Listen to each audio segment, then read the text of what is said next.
First, I would make a distinction between the fact of evolution, the actual change from generation to generation that has led from bacterial ancestors to all the creatures that we have today by gradual change, such that you wouldn't have noticed it in any particular generation. That is a matter of fact which can be observed not directly, but by its aftermath in the form of fossils and the pattern of living creatures. Then ask, what is the guiding force that led to it being like that? Natural selection.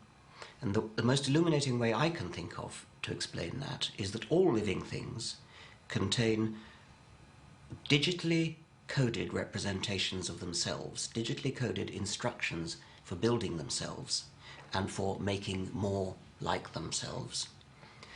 The instructions survive or they don't survive, depending upon how good the bodies are at surviving and how good the bodies are at reproducing and therefore passing them on.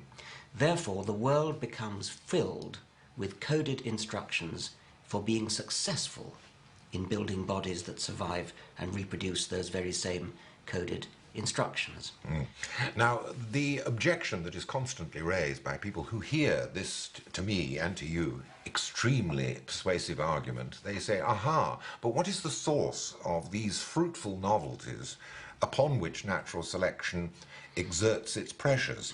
People would say, well, surely the novelties themselves, even if they are then pressure is exerted upon them, something has to explain the novelties themselves. Yeah. Well, the novelties themselves, of course, are genetic variations in the gene pool, which ultimately come from mutation and more proximally come from sexual recombination. There's nothing very inventive or ingenious about those novelties. I mean, they are random. And they mostly are deleterious. Most mutations are bad.